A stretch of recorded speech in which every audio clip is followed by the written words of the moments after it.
It's already time for another video. Oh my god. Let's get into it. What's up, everybody? I'm Thomas J. Bellezza, and welcome to The Right Mindset. And today we are going to go over the term action beat. So we're going to go over some variations of different kind of action beats and how you could utilize those action beats to give more texture to your narrative and to kind of break up the monotony. So let's get into it as we work, to yeah, develop the right mindset. Boom.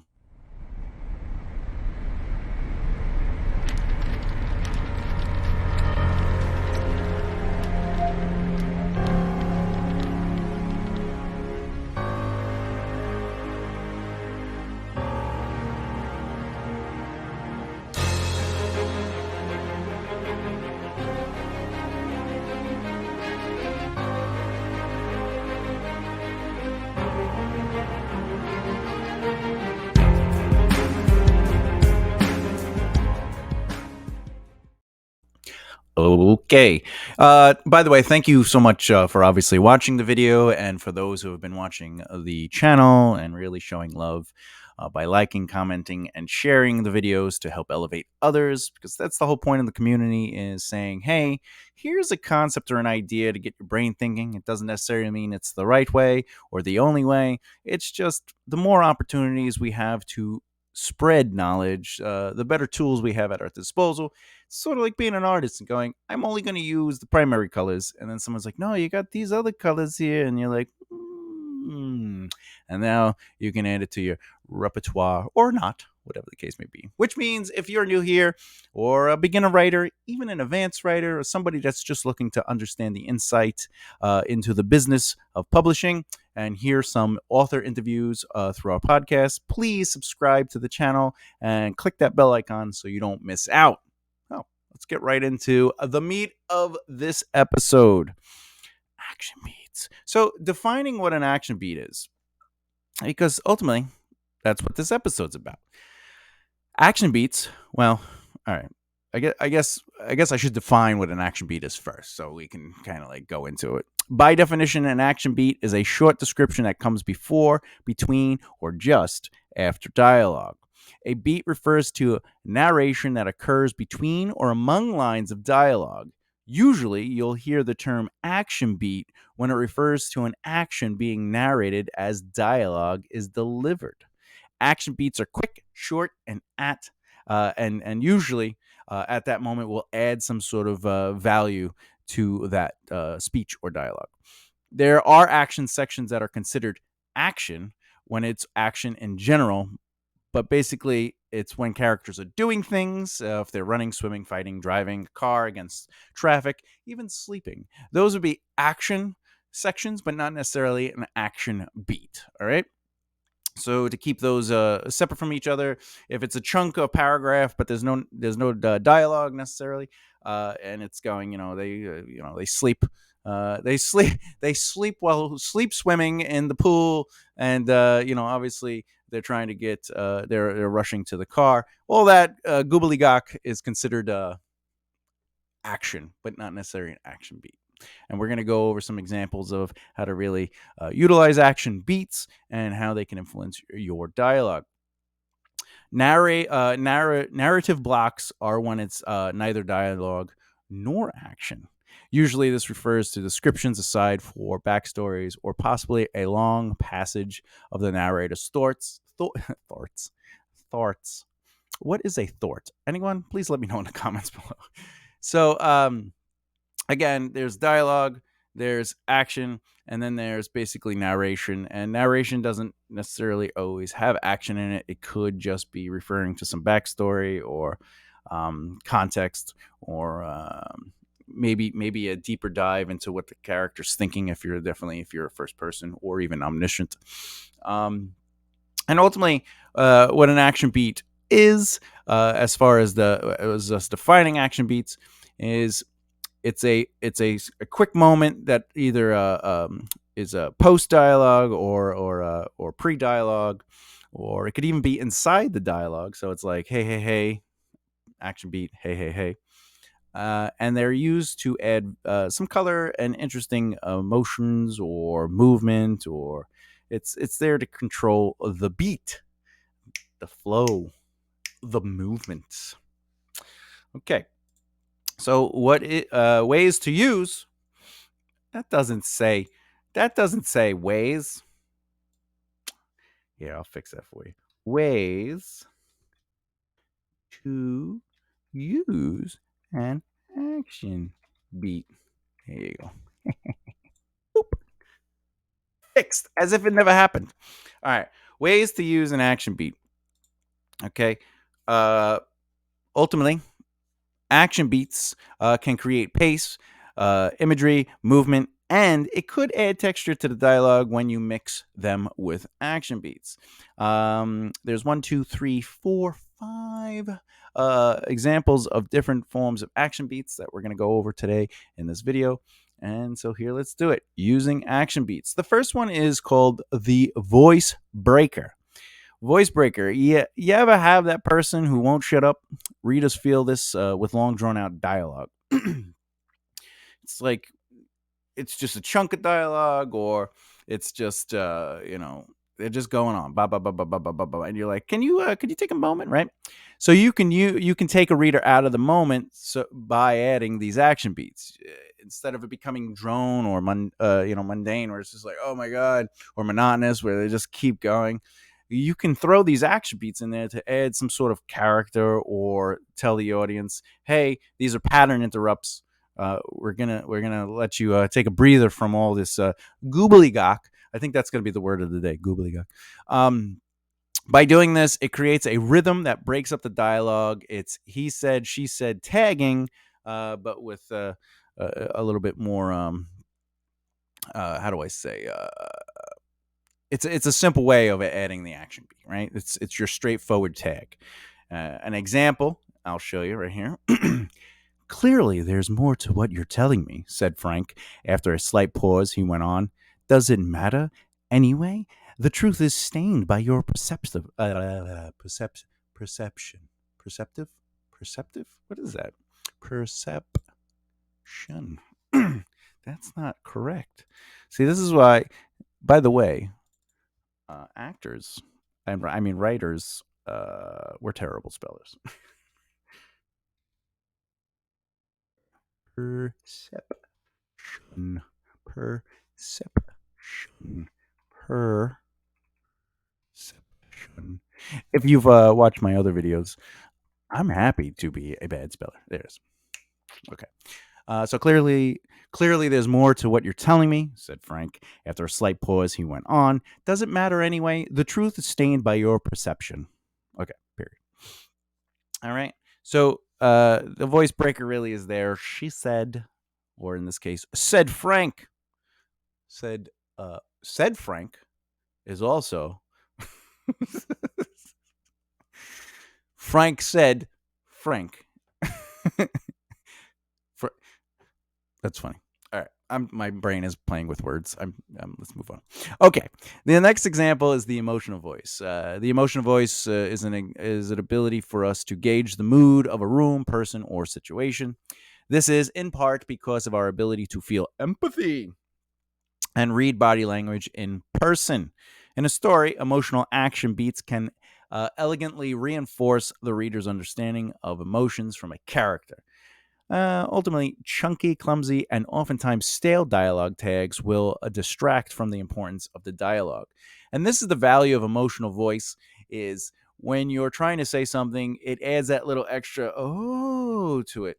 Whereas he said, she said might not necessarily get across the emotional context or subtext of your dialogue. And it's a really great example to kind of add some emotion to it. And here's an example. Trapped in a relationship. Is there a point to love when it hurts? What'll alleviate the pain? His head folded into his hands, sobbing years of love into a watery collection of his pain within them. All right. So, trapped in a relationship. Is there a point to love when it hurts? What'll alleviate the pain? Right off the bat, these are pretty strong statements, right? They're positions. However, adding that little bit of emotional voice in the action beat, his head folded into his hands, sobbing years of love into a watery collection of his pain within the theme within them, you're you're giving some real depth to how they're feeling through their body, and we're visually seeing things, and we're getting some imagery, right? A watery collection, right? So it's good to kind of like say, hey, imagine it was just trapped in a relationship. Is there a point to love when it hurts? What will alleviate the pain? What is the character doing? How are they feeling physically? Or how are they representing that? Like, see, I'm Sicilian, so when I talk, you see a lot of this, right? Right? Because in fact, what's that old joke? How do you shut up an Italian? You sit them on, you make them sit on their hands. Uh, well, that works for me actually. Um, so let action beats kind of add a little bit more emotion to the dialogue itself, even when the dialogue says something as profound as trapped in a relationship. Is there a point to love when it hurts? What'll alleviate the pain? A lot of these things are straight out just philosophical and right to the point. I'm trapped in a relationship. Is there a point to love when it hurts? Like, why do I want to love if it hurts, right? Just saying. Another one is physical voice. Can someone please tell me what's going on? I don't know. I don't know. You tell me. This happens when there is a massive back and forth dialogue and a big white space floating in our heads. Oh, I know. We all don't like that, and it's just white room syndrome is terrible. Your character should be in some form of an environment. Action beats have the ability to ground the dialogue with physicality. Think of the geographical aspect of where they are, a bedroom. What time is it in the day? Maybe there is a storm outside. How about something with the characters' physicality themselves? My Long Island, Brooklyn accent is coming out. I apologize. Your goal with physical voice is to immerse your readers into the scene beyond what's being said, right? An example of that would be Christine lifted Frank's sleeve. She gleaned something familiar in the specificness of his scar. How long were you lost in their message? All right. So we're kind of adding some description and but movement. All right. So Christine lifted Frank's sleeve. Okay, great. She gleaned something familiar in the specificness of his scar. That's saying the scar, she has some sort of familiarity with it. Maybe not his scar specifically, but something about that scar or how he got that scar or something like that. It's adding some physical voice. It's being descriptive about another character. They're noticing it, but it's more than them just saying you have a scar or she lifted his sleeve to see a scar, right? If it's she just lifted the sleeve, she sees a scar. How long were you lost in their message? There's no depth to that physical voice, and by she gleaned something familiar in the specificness of his scar, you add a little bit of physical voice. All right, where are we? The alternative. Oh, the alternative voice. What we say and what we do are not always the same thing.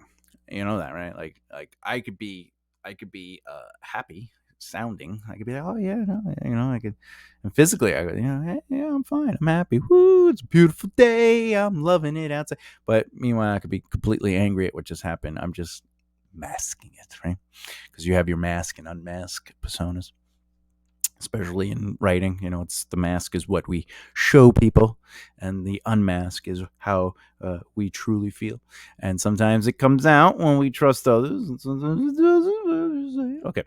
So the alternative voice, what we say and what we do are not always the same thing. In fact, intent, subtext, motivations might not be clear to the character hearing what's being said. Meaning, ultimately, like if I'm talking to you, you might not really know what my motivations are, or the subjects, or even my intent are. However, you're hearing my words, and maybe you're taking the words at face value. Right. So, alternative voice action beats allow you to kind of add some of that subject's intent and or motivation. So you as a reader might get a fabulous insider connection to the truth with this alternative voice action beat. These action beats indicate something deeper in the implication of their dialogue, basically telling us, the reader, what characters can't or won't say out loud. So, an example of that might be and here you are being all coy, knowing I know that you know we're absolutely going to turn this town upside down tonight. I adjusted the brim of my hat over the curl of my head, right? So, uh, basically, there's a lot of confidence in that character, adjusting the brim of my hat over the curl of my head, right? They have confidence, they're slick, they're ready to take on this. So now, and here you are being all coy, knowing I know that you know we're absolutely going to turn this town upside down tonight, right? It's just a playful piece of dialogue that sort of has like a rhythmic flow to it, right? It's sort of like the buddy is, like, hey, we're gonna go have some fun tonight. We're gonna have fun. But is that character confident about that? I think so, because they adjusted the brim of their hat over the curl of their head, right? So they're ready to get in and make things happen. So the alternative voice kind of adds some sort of truth or hides that truth, but ultimately it's there to add the intent, subtext, or motivations, right? And finally, but not least, and of course, there are other variations of action beats, but the voice indicator. How many times are we going to say he or she said as a tag, right? The whole how, she said, she said, she said, he said, she said. It gets pretty like, okay, I get it. Use action beats to tell us who's speaking instead of tags, right? Change it up a little bit. In fact, I'll be honest. If you're going to use he and she saids, you really don't have to do the tagging. There are variations of stories where there is no tagging, and it's just this, especially if it's two people talking, it establishes the first person. Where in this situation, it's going to use an example of here, but like um, what are you doing? Thomas said, and then the next person that responds, you don't even need a said. You don't need to say Christine said or Melissa said or Frank said. You could just have them say, well, I just walked in and this is what I saw. And then you could literally have the Thomas character respond to that without having to indicate that they said anything, because we already, as a reader, we know what's going on, and it cleans up dialogue and also helps with pace. So every time you have a tag or an action beat, it influences the pace. So if it's like, what are you doing? I don't know. Why are you even here? I have no idea why I'm here. You shouldn't be here either, right? It's just boom, boom, boom, boom. But if it's, why are you here? Thomas said, I don't know. What are you doing here? Confused and confused as they unlock the door, ready to leave. Right. So now we're slowing it up, and you're kind of like getting on it. So, but here's an example of voicing. So, I walked right up to Roger. This is how you repay me? Why would you think it's okay to do what you did and then do something 10 times worse to someone else for me? Okay. So I walked right up to Roger. Boom. It doesn't have to be he said, she said. I walked right up to Roger. Now we know that the other person's Roger, and we don't really need to know who's speaking right now, because that could be revealed directly after, too, when Roger says, listen, Mike, I don't have time for this, right? So now you don't even need the he said, she said. You don't even need an additional voice indicator. You don't need anything. So that's the way to kind of change up your tags, is by really going in there and saying, do I have to say he said, she said here? It's all about the he said, she said bullshit. I don't know. Limp Bizkit. I just gave away my age. I apologize. Limp Bizkit. All right. It's all about the he said, she said. So you want to use action beats to change up a few of the repetitions. So right, so there, which brings me to my final thoughts, things that you could think about as well. There's going to come a time when even the best writers will overuse words or tags in such a repetitive way that you almost expect their use of cliche choices. Mixing things up is not just to disrupt the repetitive nature of scenes, dialogues, or moments. It's there to add your voice as a writer, right? A lot of writers always ask me, how do you find your voice? How did you find your voice? And how do I find my voice? And the truth is, it's all about what words you use, how you use them, what you make your characters do, the themes you talk about. Every choice you make on that page on how characters do or do not do something, say or do not say something, the words that you choose to place on that page become your voice. And how you see the world and how you describe the world, both through your senses, will dictate your writer's voice. By stepping outside of the he said, she said tagging, you're giving yourself a chance to express that voice beyond he said, she said. Even though if you use he said, she said all the time, that becomes your voice. And if that seems like it's and people like, it's very like repetitive, now you know why, because your voice is repetitive, because you're not choosing to say, hey, let me step back and try other things. So let this be a moment to add a little who you are into the story. When I personally write books, scripts, even jokes, honestly, I like to do a search for words or phrases. When I am doing so basically, what that means is after like I write something out, I'll do a search in my document.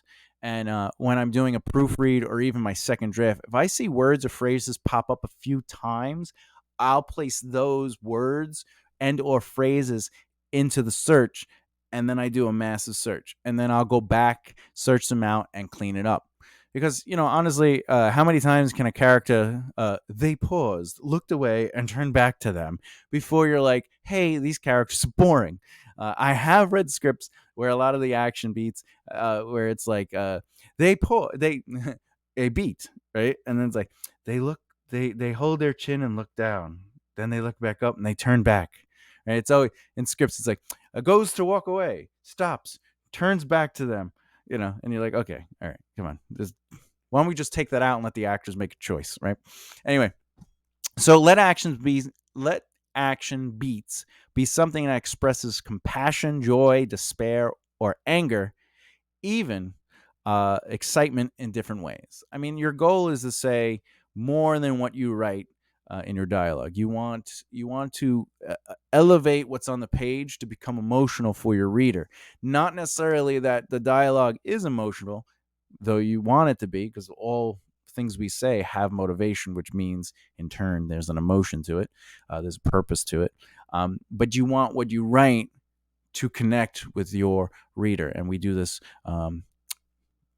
by expressing compassion, joy, despair, and all those things. Don't repeat expressions of emotions.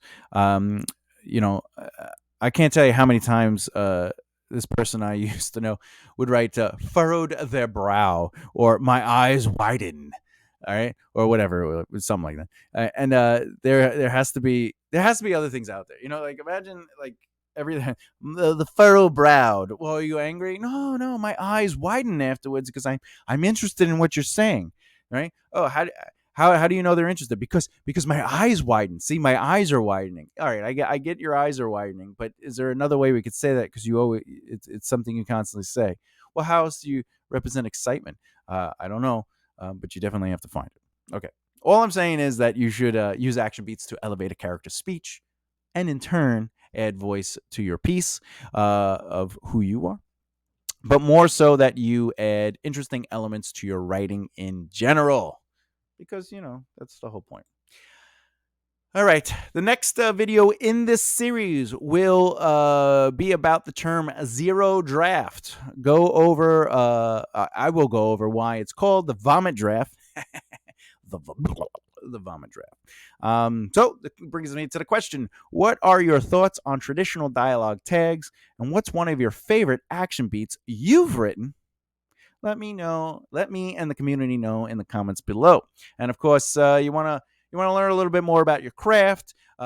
Maybe get some insight, as I said earlier, on the workings of the publishing company industry, I should say, and hear from other authors who are doing it, who are making a living, who are writing books, and really been doing this for a long time. If you want to hear those interviews, we do the videos, and we're also on Spotify. So please subscribe, click that bell icon so you don't miss out. And, till next time, keep the creative flow growing as you as you, okay, as you develop the right mindset.